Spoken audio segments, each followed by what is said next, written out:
Okay, so now we have a presentation from Stuart and Elaine. Their talk is on NHMRC guidelines for managing risks in recreational water, cyanobacterial in fresh coastal and estuarine water. Thank you. I'm going to start off just by giving you a brief overview of NHMRC's recreational water guidelines and how it fits in with our water quality guidelines. And then Stuart Kahn will talk about the upcoming review, which we're about to commence on the recreational water guidelines. So the recreational water guidelines, they're part of our water quality guidelines that are part of the government's National Water Quality Management Strategy. And this was developed by Australian and New Zealand governments in collaboration with the states and territory governments.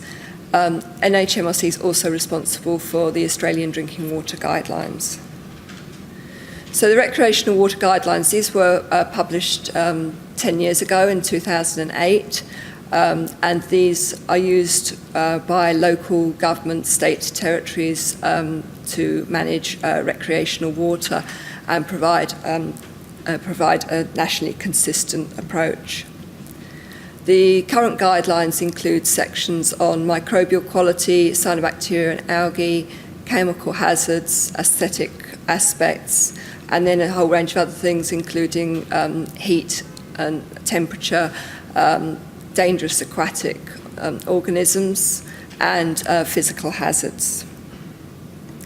So in the guidelines, there's the current guidance on cyanobacteria. There are two guideline values. The first one's based on the toxicity of microcystines in relation to short-term repeat exposures, and the second one is related to the level of cyanobacterial material which and causing respiratory and problems with allergies. So there's basically two guideline values, and these are for fresh water, and as part of the review we'll be reviewing these. These guidelines are used to put in place alerts, with a red alert being when guideline values are exceeded. The other aspect on cyanobacteria in the current guidelines is on in coastal and estuarine waters, and this is in Chapter 7 of the guideline document. And these again are based on toxic cyanobacteria and relation to exposure through dermal contact, inhalation of sea spray, and possible ingestion of water. And these again these guidelines are used to issue alerts. So NHMRC is about to commence a review on the recreational water guidelines, and we've established a committee, and we're just finalising up the appointments of members. I can actually tell you today that Stuart Kahn will be chairing this committee, and the committee members will have a variety of expertise, including toxicology, microbiology, risk assessment, expertise in cyanobacteria. We've also got a couple of regulators on the group, a water utility representative, and representatives of consumer groups. And I'll just hand over to Stuart Kahn to talk to you about the review we're about to undertake. Thanks, Elaine. So, yes, as Elaine explained, the committee is just getting together now. We're going through that process of everybody signing off their conflicts of interests, etc. And the committee hopefully will be having its first meeting in November, next month. And so the point that we're at the moment is that the conversation hasn't really even started. We haven't even sat around the table once yet.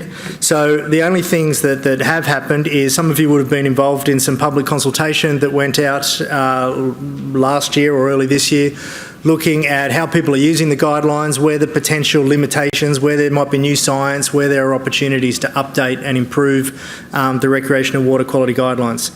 Cyanobacteria was one of a number of areas that has been flagged for review as a consequence of that process.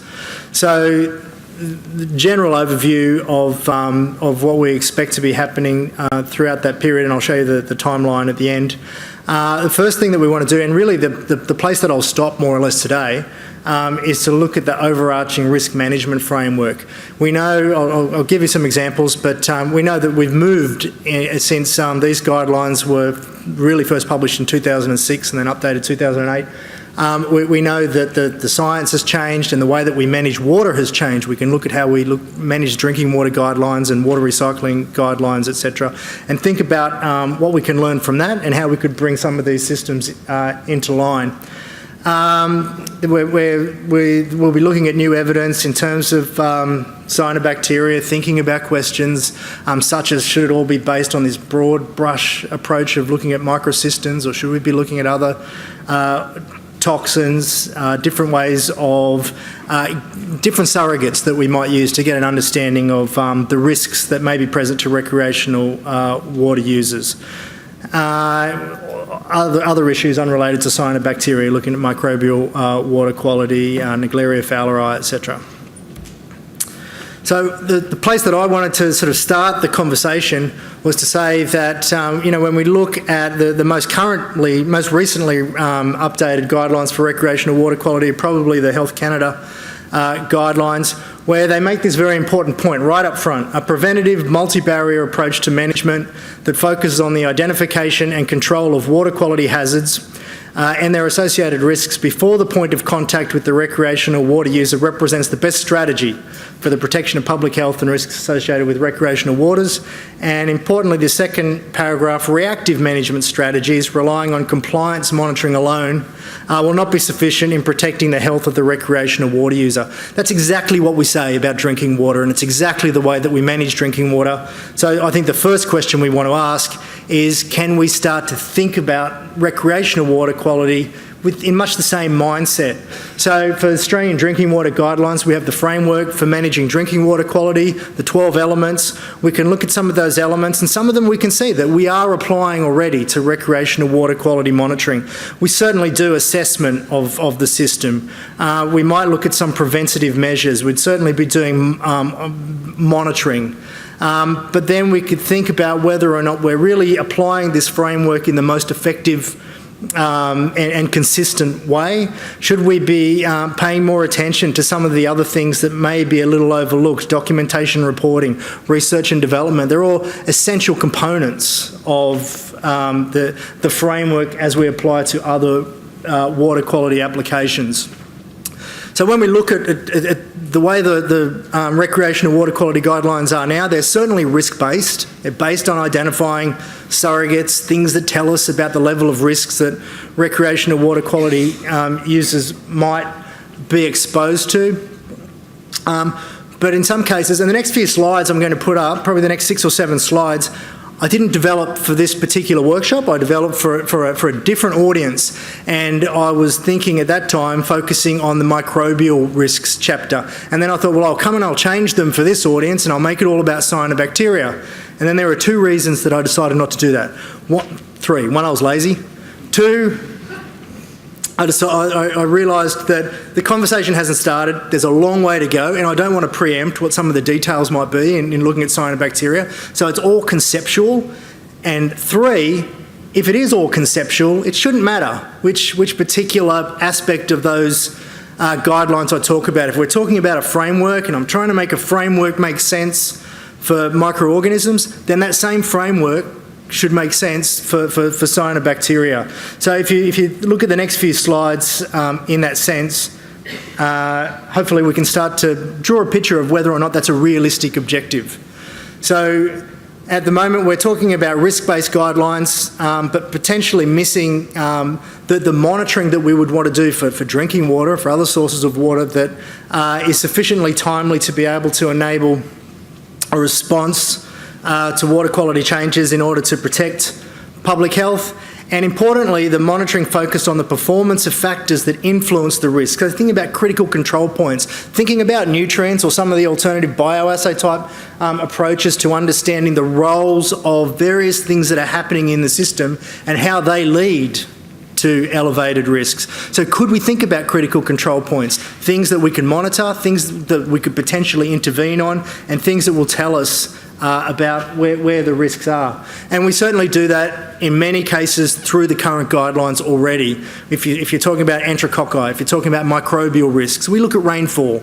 Rainfall is a very important indicator. This is Beachwatch in New South Wales that apply those guidelines to recreational water quality at Sydney's beaches. And the first thing is check the weather. Has it rained? That's our first indicator of whether or not there's a risk that needs to be managed, because we know that rainfall can be used not just as something which has some relationship with risk. If we understand on a site-specific, site-by-site basis, this is the Dawn Fraser swimming pool in Parramatta River in Balmain. If we understand that site well, we can understand the relationships between the presence of particular organisms and between particular environmental conditions. And so we know that how much rainfall has fallen over the last couple of days has a strong correlation, in this case, to enterococci levels. Can we start to apply that sort of thinking to cyanobacteria as well? I took this is a similar representation to the framework that we have. This is from the World Health Organization Guidelines for Drinking Water Quality for the Water Safety Plans, WSPs. I've changed 2 words on this slide from the WHO Drinking Water Safety Plans. I've added possible because this framework doesn't exist, it's a concept, and I've changed drinking to recreational. And the question is this realistic? Could we actually come up with some kind of health-based targets? It need not be the same health-based targets that we apply to drinking water. There might be lots of arguments for why different health-based targets would be appropriate. But then could we go through a process of formally looking at a system assessment, the monitoring, the management and the communication, that's all essential components of that framework. Public health surveillance, looking for evidence of whether or not we're achieving the public health outcomes that we're aiming for. And could this sit right up front of the document, and each of the chapters, be it microbial, cyanobacterial, could they actually all come back to reference various components and provide answers to the various boxes in this overall framework? So we'd be looking at system assessment, for example. First step of system assessment would be things like understanding the chemicals and the microbial organisms that are there, the likely levels of exposure, thinking about are the sorts of things that we're currently monitoring appropriate. Again, in this case it's talking about fecal indicator bacteria, but can the system be more broadly applied? In terms of monitoring, what sorts of things can we monitor? Maybe not strictly critical control points in this case, because they're not necessarily things that we can control, but we can relate them, we can observe them, and we can respond accordingly to risks. So rainfall, we've already mentioned, is an obvious one. We could be thinking about nutrients, we could be thinking about response to nutrients or chlorophyll A, we could be thinking about what are the types of conditions that would lead to an elevated risk of the growth of cyanobacteria and the production of toxins that might trigger further monitoring, might trigger a more detailed assessment. And we need to think about the communication, and in fact that's a big gap in the guidelines, particularly in the cyanobacteria chapters, is that there is no standardised advice in terms of how we would recommend, how we would communicate with potential recreational water users regarding levels of risk. So that's the big picture concept. I want to be careful that we're applying the engineer's motto appropriately. If it isn't broken, take it apart and fix it. So I guess my question here is it broken? Is there something to improve here? Or are the guidelines fine as they stand? Or do they just need a little bit of tinkering around the edges?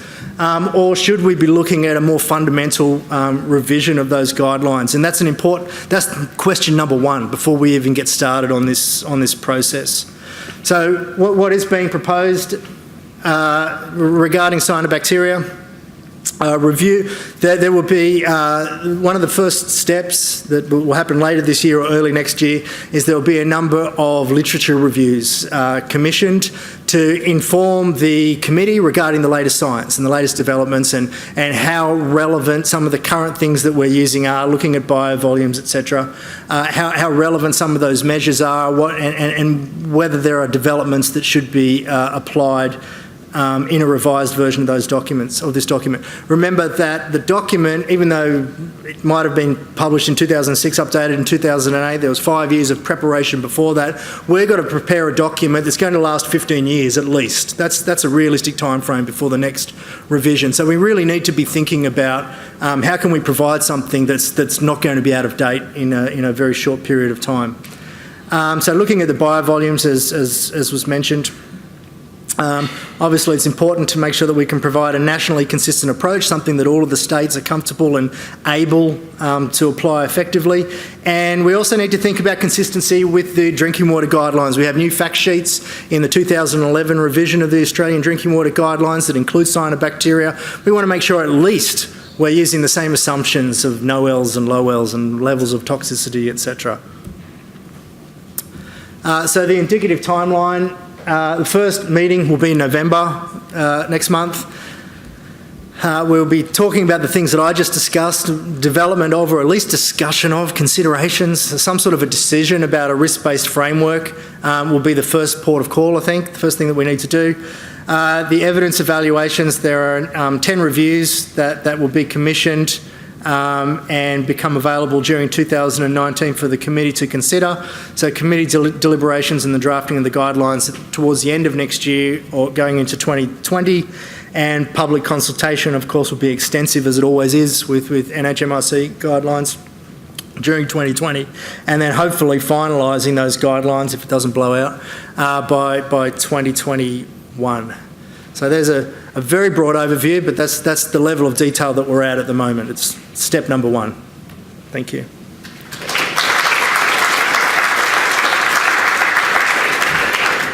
Okay, questions, Stuart and Elaine? Yes. More a comment than a question, but you might like to comment on it. I think this is a classic example of where the regulatory environment is preceding, if you like, the science that backs it.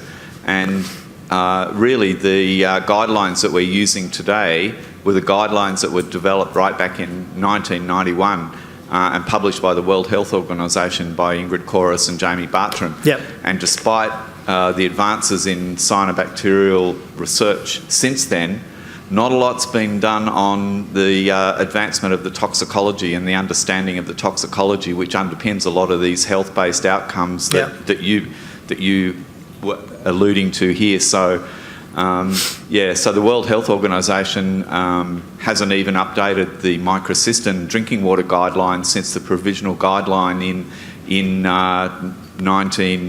2000 or 1999 or something, of 1 microgram per litre. And as far as I'm aware, that's still a provisional guideline. Yep. And for cylindrospermopsin, that's probably a little bit closer to getting a guideline, but that's still at potentially 1 microgram per litre, and it's still going through the process. So the regulatory environment is calling on the science, and the question is whether the science is there or not. This is true. So that's the game that we've got to play, and we've got to try and deal with what's available. A couple of things to say about it, though. One, I spoke to Suzanne from SA Health earlier. Correct me if I'm wrong, but I think the blue book, the WHO book that I think you're referring to, has been updated and is due to be released. Was it soon, Suzanne? Soon. Under peer review. Okay. So hopefully we will have some update in terms of understanding safe levels of exposure, the toxicology around some of those chemicals as we're embarking on this process. The second thing is that WHO are going through exactly the same process, and they're up to exactly the same point as us. In fact, maybe we're a point ahead. We've done some public consultation about what should be revised. David Cunliffe at SA Health is one of the key people involved in that process, and will be very closely engaged with what they're doing and making sure that we can, first of all, trying to make sure that we have a consistent approach to the way that the guidelines are developing, but also being able to tap into the latest understanding and information that WHO have available to them as well. Yeah. Thanks, Stuart. Happy to see application of risk-based approach. Just want to make one point though, and that is, if you think of the acronym CCP, we really struggle on this front because not much is in control in this field, in recreational exposure, and then there aren't too many points as well. There are many points, the last bit of the CCP thing. So, with the drinking water system, it's all coming to a head.